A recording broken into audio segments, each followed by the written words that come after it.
Então, estamos estudando os métodos iterativos para a resolução de sistemas de equações lineares. E na última lista de exercícios apareceu uma questão interessante, que, como eu tinha comentado, dada a dica aqui no vídeo anterior, trocando linhas de um sistema de equações, a gente podia ou não resolver o sistema. Isso causava alguns problemas.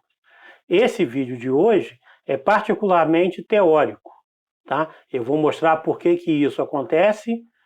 Também é uma prova de alguns teoremas, outros eu vou colocar, estenderia muito e nem todo mundo está interessado em como se prova esses teoremas e lemas, mas serve para, nessa disciplina, dar um exemplo de como essas coisas são estudadas em análise numérica. Tá? Então, a gente que vai ver hoje é a análise de convergência dos métodos de Jacob e Gauss, ver quando eu tenho convergência garantida, quando não tem e até quando a gente não tem ideia se vai convergir ou não, que é bastante comum acontecer nos casos de análise numérica. Esse, então, é o nosso tema de hoje, análise de convergência. Só lembrando como funcionam esses métodos iterativos que eu mostrei até agora, Jacob e Gauss, lembra que eles são análogos ao ponto fixo. Eu tenho que resolver um sistema de equações AX igual a B, onde A é a matriz dos coeficientes, B é dos termos independentes e X são as variáveis que eu quero encontrar. No método iterativo, a gente começa com um dado valor, faz alguma transformação, dependendo do método, e transforma num novo x iterativo que eu coloco aqui de novo, sai outro x, e esse x eu coloco de novo, e vou fazendo isso até que algum critério de convergência, ou quando eu me declaro satisfeito com a solução, por exemplo, dada a precisão desse x. Nesse caso, em que a gente faz uma mudança de x, esse t é chamada matriz de iteração. Para mostrar agora como funciona obter a matriz de iteração tanto para o método de Jacob quanto para o método de Gauss, a minha matriz A como decomposta em 3 outras matrizes de mesma ordem, diagonal, inferior e superior. O sinal de menos aqui é um tanto arbitrário, mas vai ficar claro por que eu escolhi menos, né?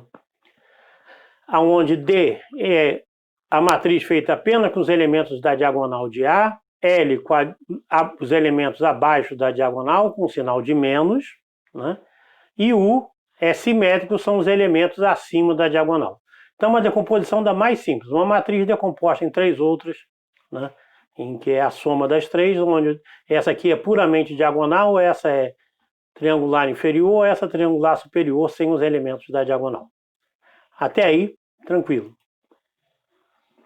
Vamos lembrar o que a gente fez no processo de iteração de Jacob para a solução de equações de sistemas lineares. Na regra de Jacob, lembra, é a dinâmica paralela, em que eu tenho que calcular o x a partir de um x anterior e só atualizo os novos valores depois de calculado todos os futuros valores de x de k. A expressão era essa aqui, era a soma para todos os elementos diferentes de j diferente de i, do A e J, esses são os elementos da matriz A, mais o BI, os elementos do meu vetor B dos termos independentes. Então isso é só lembrar, quem não lembra é só checar o vídeo anterior, que lá eu coloco isso, como é que a gente chega a essa expressão. E aqui o K é a iteração que eu estou fazendo. Essa é na iteração K, e para Jacob, na iteração K, eu dependo de todos os valores na iteração K-1. Essa é a dinâmica paralela. Então eu tenho que resolver o sistema AX igual a B, como proposto no slide anterior, A vai ser dessa forma, fatorei dessa forma, e você nota o seguinte, eu posso decompor, passar o LU para o lado de lá. Por que eu faço isso? Porque olha só, aqui tem X e aqui é o X de K. Aqui tem B, aqui é o B, está dividido pelo A, por isso que vai aparecer o diagonal aqui, que esse elemento é diagonal. L mais U é a soma de todos os elementos da matriz, né, A, exceto da diagonal. E é o que está aqui, em que J é diferente de I. Então aqui eu não considero os elementos da diagonal. Então essa decomposição aqui é idêntica à iteração de Jacob. Por isso que eu fiz menos L menos 1, porque agora fica L mais U. Então, de novo, aqui tem o X, esse D é da diagonal, então o A e I vai multiplicar o XI, então ele passa para cá. Aqui vai ficar só o termo entre colchete, é o BI. Lembra, eu estou fazendo só para a componente I. Aqui vai ficar o LI, L mais U, que são as matrizes inferior e superior. Então, para isolar o x de K, da minha interação K, que é isolar esse x, o que eu faço? Eu multiplico pela inversa de D aqui. Então, a inversa de D, isso dá identidade, vai dar o vetor x de K. E aí, a inversa de D multiplica esse lado todo da expressão. Então, eu posso definir aqui, olha só, quem vai multiplicar x vai ser D menos 1, L mais U. E quem vai multiplicar B, D menos U. Então, eu defino os termos T e C, exatamente como eu propus no slide anterior. Tá? Então, para Jacob, a matriz de transformação de Jacob é a inversa da matriz composta só pelos elementos diagonais vezes a soma da matriz inferior mais a matriz superior, sem os elementos da diagonal. O termo C é a inversa do D, dos elementos da diagonal, versus B. Então, fácil transformar essa expressãozinha nossa, que às vezes é complicada de olhar, mas a gente lembra, o programa é muito fácil de implementar, nessa forma aqui, mais matricial e que fica mais elegante. Então, fiz aqui, descobri qual é a matriz de transição para a interação de Jacob. Vamos tentar fazer o mesmo para Gauss. Gauss, a expressão agora é essa daqui. Lembra? Porque eu tenho que fazer a soma. Para calcular a iésima componente, eu faço a soma até a iésima menos 1 e depois a soma da iésima mais 1 até a última.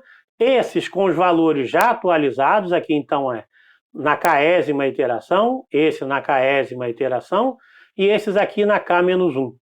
Essa é a dinâmica sequencial, onde o k depende dos k's anteriores e dos k menos 1. Então, como é que eu posso separar isso daqui? Eu posso passar o AI para cá, e se eu passar o AI para cá, aqui fica x de k e aqui fica o x de k. Eu passo esse somatório para cá, esse somatório que era de j menos 1 até i menos 1, agora inclui o termo i. Então, o somatório fica de j igual a 1 até i, tá? Porque agora o i entrou aqui através do AI xi de k. Sobrou aqui mais b e esse outro termo aqui que é a soma agora só da parte superior, mas no tempo anterior. Né? Porque esses são os elementos só j de i mais 1 até n. Então, de novo, se eu faço aquele truque do ax mais b, essa expressão aqui, essa inclui a diagonal, o aij, que é o aii, e os termos abaixo. Então, é o d menos l. Lembra? Isso aqui, o menos é porque o L é definido com sinal negativo. Então, é como se somasse, na verdade, aquela parte. Então, essa é a parte inferior da matriz A e essa aqui é a parte superior. A parte superior lida com os elementos da iteração K menos 1 e esses lidam com os elementos da iteração K. E aqui está o B. Como é que eu faço para isolar o x de K? Da mesma maneira que na anterior, multiplico pela inversa da matriz D menos L. Então, a inversa D menos L menos 1 versus o x de K menos 1 menos D L menos 1B. De novo, eu posso colocar isso aqui é uma matriz, D menos L a menos 1, a inversa disso, vezes o isso é uma matriz, é a matriz de transformação de Gauss, e D menos L menos 1B, isso é um vetor, aqui que vai dar o meu CG. Tá? Então, para Gauss, a matriz de transformação é DL a menos 1, ou a inversa disso, vezes U. E CG é igual a isso. Então, eu tenho agora as matrizes de transformação de Gauss e Jacob. Então, eu mostrei que Gauss e Jacob pode ser expresso de uma maneira mais matricial e geral, como sendo x igual a uma matriz de transformação, x mais uma constante, ou constante aqui é um vetor, né? O CG. Então, esse é o caso geral, x de k é o tx de k menos 1 mais c, mas se eu substituir que x de k menos 1 é o tx de k menos 2 mais c, eu posso fazer isso várias vezes, aqui vai dar t2x de k, né, mais c, vezes t, então vai ficar t menos i, esse i aqui é identidade, não é 1 não, tá? porque isso aqui é um vetor, e T também. Né? Então, essa é a matriz T menos identidade vezes o vetor C. Se eu repetir isso para x, k menos 2, aparece um T3 mais um T menos 1, mas vai aparecer mais um T quadrado e assim por diante. Fazendo isso um montão de vezes, k vezes, eu vou ter T a k, ou seja, a matriz T multiplicada k vezes o valor inicial, mais T a k menos 1, TK menos 2, etc., mais T, mais a identidade, vezes C. É verdade, você pode só substituir o x de k menos 2, fazer isso tantas vezes até você esteja convencido, se não estiver confiando aqui no seu professor. Pois bem, então eu quero ver agora quanto vale essa soma aqui de todas essas matrizes, potências de T e a identidade. Isso aqui é uma soma dos TJ com J variando de 0 até M. M aqui no caso seria o K menos 1. Né? Mas de uma maneira geral eu chamei de S igual a M e eu posso fazer depois M igual a K menos 1. Pois bem, se eu multiplicar essa expressão por 1 menos TSM, tá? Que é vezes essa daqui, o que eu obtenho? Eu obtenho o SM, tá? Que é essa expressão, porque essa é a identidade, vezes SM dá o SM, menos TSM é multiplicar tudo isso aqui por T. Então, esses termos que iam até K menos 1 vão agora até T de K, tá certo? E esse T de I, que é a identidade vezes o T, vira T. Então, é a soma de J0 até M, esse é o SM, como estava aqui, vezes a identidade, esse é vezes esse termo, e aí, na verdade, a gente soma 1, tá? Pois bem, o que vai acontecer aqui? Olha, observa esse somatório. Esse somatório vai de 0 a M de TJ. Esse aqui vai de J igual a 0 de TJ mais 1. Ora, por exemplo, pega aqui J, aqui vai ter T a 0, T a 1, T a 2, menos T a 1, T a 2, T a 3. Então, a grande maioria dos termos intermediários desses dois somatórios, o desse daqui cancela com esse. Sobra só quem? O termo 0, que é o único que só tem nesse somatório, e o termo M mais 1, que é o único que só tem nesse somatório aqui. Então, essa expressão fica 1 menos T a M mais 1. Tá? Tá, aonde a gente quer chegar com isso? Vamos ver.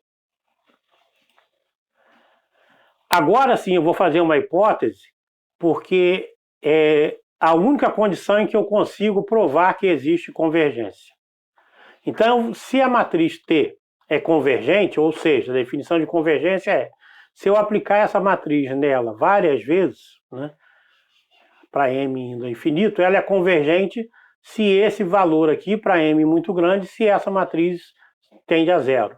Tá? Então, essa é a definição para a gente do que é uma matriz convergente. Se eu tomar o limite de muitas aplicações nesse resultado que eu acabei de encontrar, tá? O que eu vou achar? Esse aqui, 1 menos TMI, isso vira identidade. Né? I menos TMI. Isso vira identidade, porque se TM vai a 0, TM mais 1 vai a 0 ainda mais rápido, é 0 vezes alguma coisa. Tá? Então eu posso pegar agora, multiplicar por 1 menos T a menos 1 dos dois lados, para obter que isso aqui vira o limite de SM, isso vira 1 menos T de I, aplicado aqui à identidade. Então essa relação vale.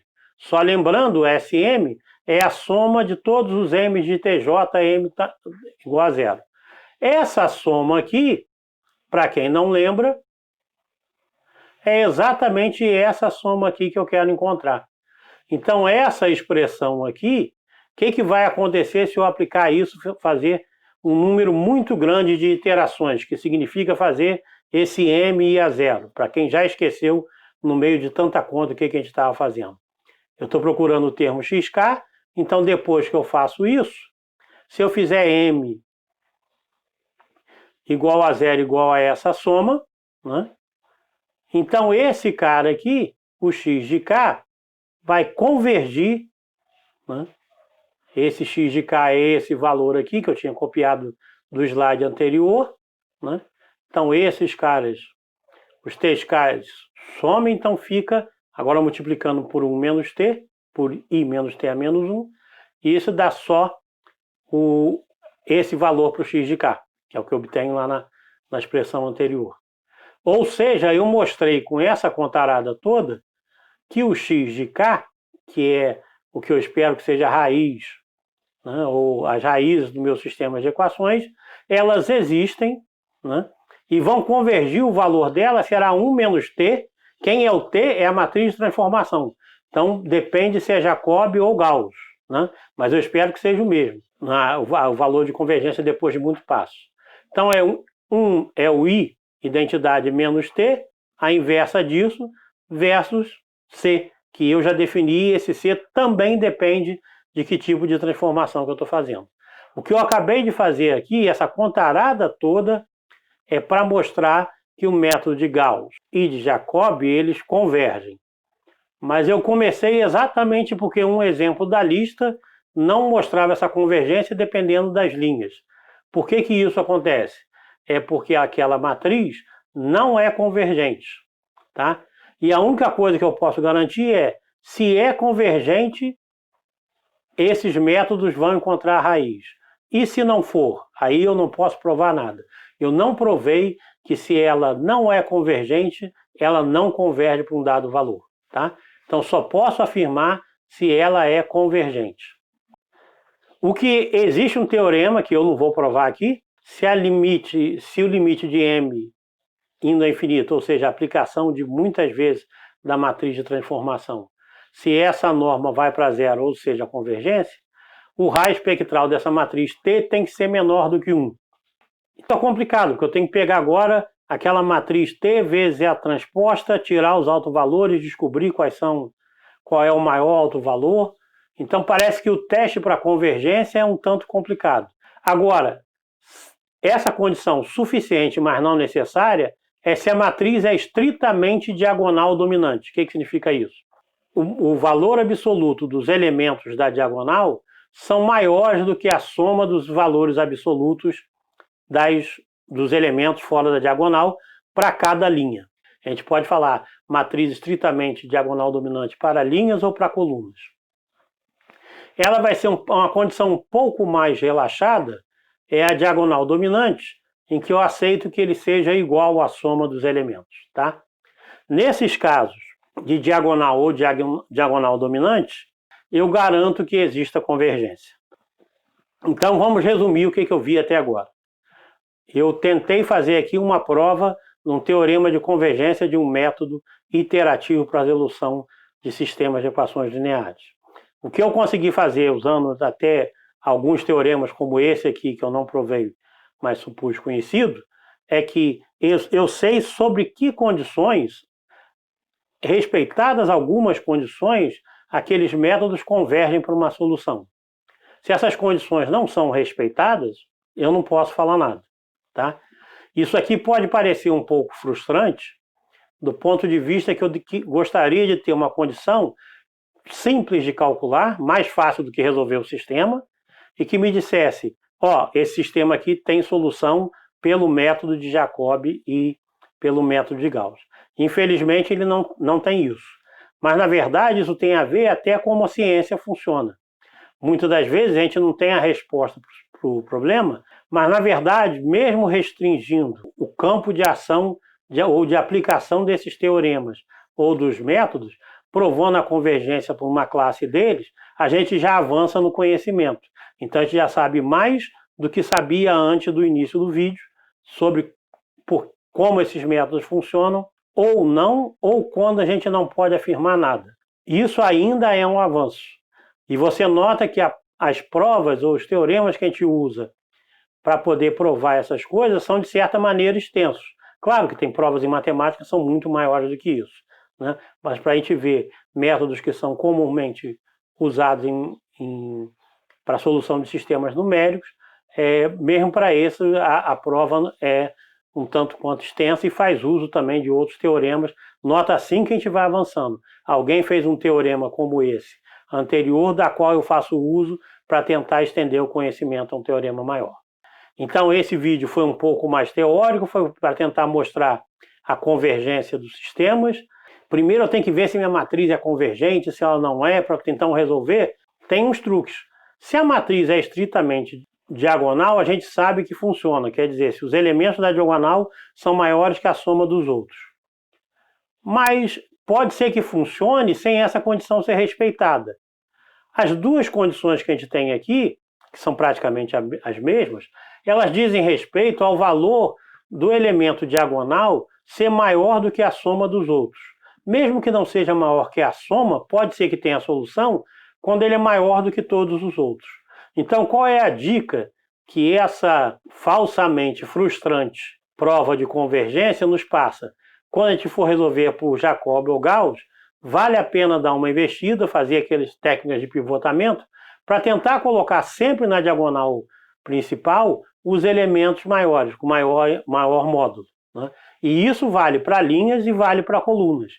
Então a gente vai ficando por aqui e no próximo vídeo eu apresento mais um método iterativo para a solução de sistemas de equações, já que a gente viu esses métodos aqui são tanto quanto restritos na sua aplicabilidade, ou na garantia de aplicabilidade. Então vejo vocês no próximo vídeo. Até lá!